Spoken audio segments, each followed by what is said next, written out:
Good morning girls. हम जनजाति tribes वाले चैप्टर को कंटिन्यू कर रहे हैं क्योंकि हमारी बहुत सारी 15-16 तरह की ट्राइब्स सिलेबस में हैं। आज मैं ले रही हूँ बदुअन्स। बैडुअन्स इसको बोलते हैं इंग्लिश में और बद्दूज बोलते हैं हिंदी में। बीडोवियंस, बेडुएंस, BEDOVINS इसका प्रोनाउंसिएशन। बच्चों ये सारे जो हैं आपका जो लाल सागर से लेकर फारस की खाड़ी के बीच का क्षेत्र है सऊदी अरेबिया, उसमें ये पाए जाते हैं बद्दू जाति के मूल जनजाति वाले लोग। ये खासकर इनका जो मिश्रण है वो मेडिटेरियन और अर्मीनियन जाति के लोगों से हुआ है, मेडिटेरियन और अर्मीनियन जाति से। और इनका कद होता है 5 फुट 4 इंच के आसपास और चेहरा बहुत लंबा सकरा होता है, नाक उभरी हुई होती है, आँखें व बाल गहरे रंग के होते हैं और इनका त्वचा का रंग गेहुआ या व्हीटिश येलो होता है, पीला रंग लिए हुए होता है। तो ये वर्तमान समय में इनका जो आवास क्षेत्र है बद्दुअन्स का वो है, एक्चुअली बद्दुअन्स का मतलब ही ये होता है कि मरुस्थल के निवासी, और ये दक्षिण पश्चिमी एशिया और उत्तरी अफ्रीका के मरुस्थलीय भाग की सबसे महत्वपूर्ण जनजाति है। ये अरब प्रायद्वीप के निवासी हैं और प्रायद्वीप में जो आता है देशों के नाम बच्चों अभी वर्तमान में Yemen, north Yemen, south Yemen, Saudi Arabia. North Yemen south Yemen वापस एक हो गए हैं, और ओमान, सीरिया, जॉर्डन, ये लोग बहुत इस जगह पे बहुत ज़्यादा मिलते हैं। और जो ये मैप है उसमें आप देख लीजिए, इनका जो विस्तार एक तरह से देखा जाए तो 20 डिग्री से लेकर के 20 डिग्री उत्तरी अक्षांश से लेकर के 32 डिग्री उत्तरी अक्षांश के मध्य है। और देशांतरी विस्तार इनका देखा जाए तो वही 32 डिग्री पश्चिमी देशांतर से और लगभग 45 डिग्री पश्चिमी देशांतर तक है। और ये पूरे मरुस्थल सऊदी अरेबिया के मरुस्थल में फैले हुए हैं।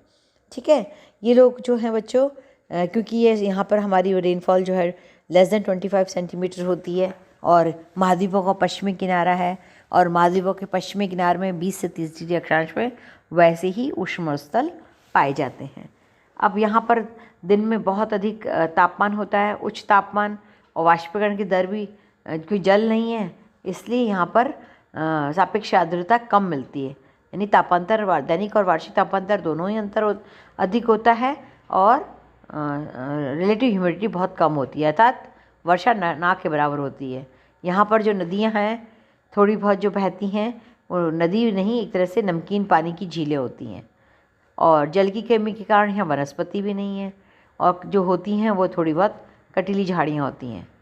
आर्द्रता वाले इलाकों में यहाँ पर घास होती है, और जो कि इनके पशुचारण के लिए काम होती है। मतलब जो छोटे छोटे ओएसिस बोलते हैं ना, मरुद्यान टाइप, उनमें ये अपने जानवरों को पालते हैं। ठीक है, बेसिकली ये पशुचारण का कार्य करते हैं, और जहाँ जहाँ इनको घास के मिलते हैं, नेफ्ता बोलते हैं इनकी उर्दू भाषा में, और ओएसिस बोलते हैं हम। तो इस प्रकार से ये यहाँ का इनका आवासीय क्षेत्र है। अब व्यवसाय तो बच्चों इनका सेकंड पॉइंट है, थर्ड पॉइंट है व्यवसाय। ये चरवाहे होते हैं।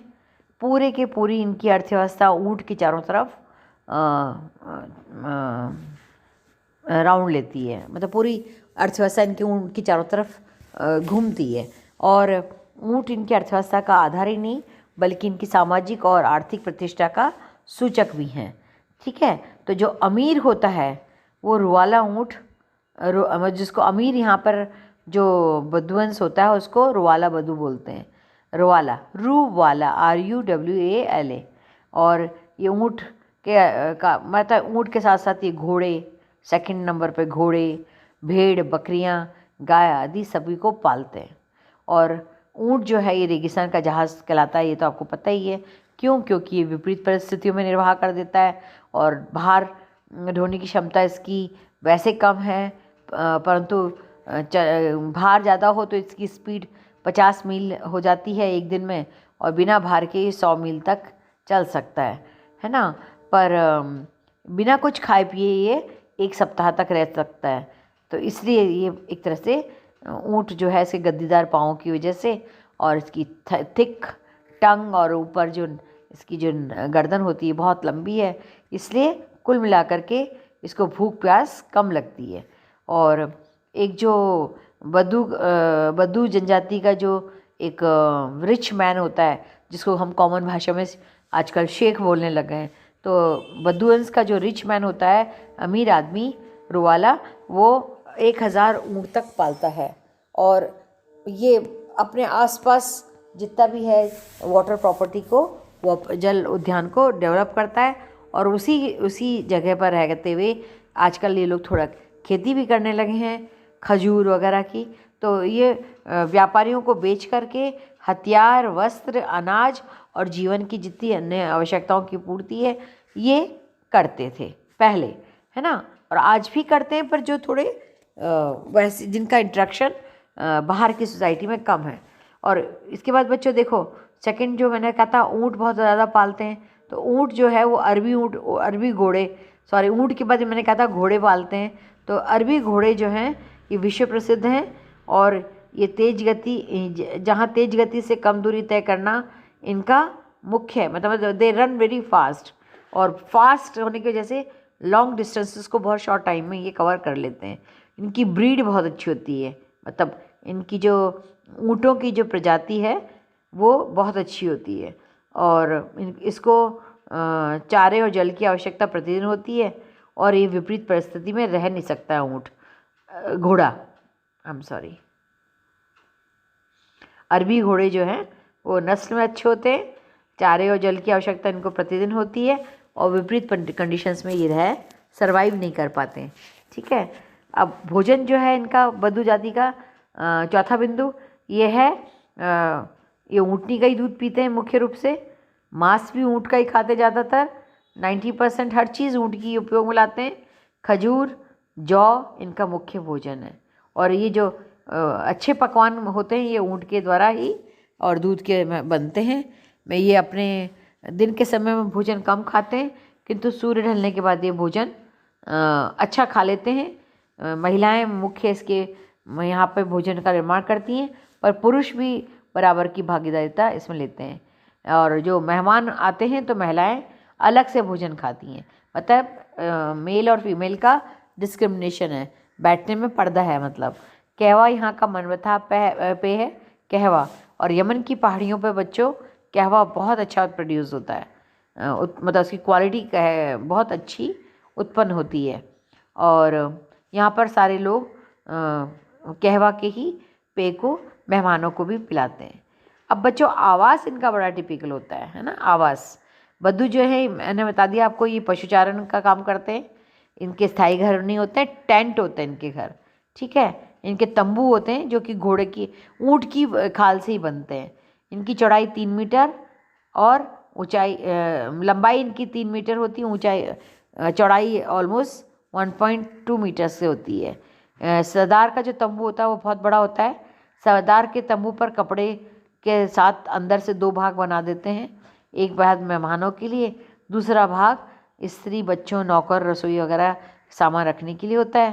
तंबू के आसपास शेष तंबू गाड़े जाते हैं। ये तंबू आसानी से गाड़े और एक स्थान से दूसरे स्थान ले जाए जा सकते हैं। और जैसे मैंने बताया आपको पूर्व में कि जल के आसपास ही ये अपना डेरा डालते हैं, मतलब जहाँ पानी मिलेगा थोड़ा वहीं पर ये अपना, और ये बड़े एक्सपर्ट होते हैं, मतलब पानी की जगह को आइडेंटिफाई करने के लिए ये लोग बहुत इंटेलिजेंट होते हैं। मतलब या यूँ कह लीजिए प्राकृतिक विपरीत परिस्थितियों ने इनको इसका ज्ञाता बना दिया पानी का, कि किस जगह पर पानी मिलेगा। और इस तरह से इनके अपने चारों तरफ पानी के चारागाह भी हैं।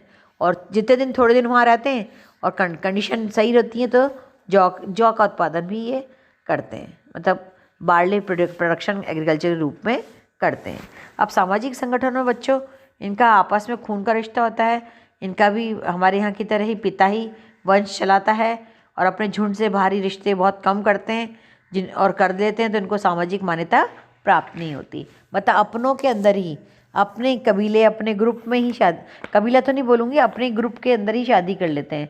बाहरी जो आउटर जात में जो रिश्ता कर लेते हैं उनको बहुत घृणा की दृष्टि से देखते हैं और अपने मतलब ब्लड को मिश्रित नहीं होने देते हैं। और जहाँ जिस जगह पर रहते हैं, जहाँ भी कहीं इनको थोड़ी बहुत भी कृषि भूमि मिल जाती है वहाँ पर ही कृषि भी करते हैं। आजकल तो चारा भी उगाने लग गए हैं। नेचुरल घास यहाँ लंबी अपने यहाँ जैसे सेवना टाइप घास होती है ना, उसी तरह से लंबी घास 1 मीटर तक की ऊंचाई वाली लगभग, वो काफ़ी अच्छे से पैदा होती है। और ये इनको रात के टाइम ये बहुत ज़्यादा ट्रैवलिंग करते हैं, क्योंकि पता है दिन में बहुत ज़्यादा गर्मी है, तो रात के टाइम स्टार्स की सहायता से एक स्थान से दूसरे स्थान पर बड़े आराम से जाते हैं। पुराने ज़माने में ये आक्रमण भी रात में ही करते थे। और ये जो है जो सूखे की स्थिति है, ये चारे जल की आपूर्ति को निपटने के लिए पूरी व्यवस्था बना के चलते हैं। ठीक है। और लड़ाइयाँ भी इनकी इसी तरह से होती थी पहले प्राचीन समय में, घास को लेकर के और पशुओं को, पशुधन को लेकर के।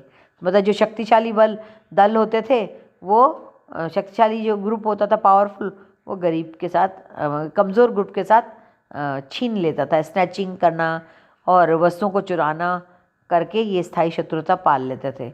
और ये मेहमान की जो है सेवा आवभगत बहुत ज़्यादा करते हैं, और मेहमान को ये आराम से 2-3 दिन तक अपने साथ रख करके उसको सारी सुविधाएं देते हैं। और बच्चों, इनका लगभग 160 किलोमीटर की दूरी तक मेहमान की सुरक्षा का उत्तरदायित्व इनका आपस में, जिस ग्रुप में मेहमान आया है वहाँ तक इन्हीं का होता है। तो इस प्रकार से जो है आज वर्तमान समय में जो है बेडुइन्स वो अरब प्रायद्वीप में रहते हैं। और मध्य पूर्व एशिया, ये जो हमारी पॉपुलेशन है उसका लगभग 10वां भाग है मध्य पूर्व एशिया की पॉपुलेशन का। यानी वेस्टर्न, हमारे एशिया महाद्वीप के संदर्भ में बोलेंगे तो वेस्टर्न पार्ट है ये, और अरब के संदर्भ में बोलेंगे तो ईस्टर्न पार्ट है। तो कुल मिलाकर के ये 1/10 इनका पॉपुलेशन है, और पशुचारण ही इनका व्यवसाय है। वर्तमान में बहुत ज़्यादा वैसे तो ये बहुत ज़्यादा पशुचारण में हो गए, परंतु स्थायी कैंप बनाना इन्होंने प्रारंभ कर दिया हल्के हल्के डेजर्ट के अंदर। तो इस प्रकार से बधु जाति का विवरण मैंने आपको दिया। Thank you.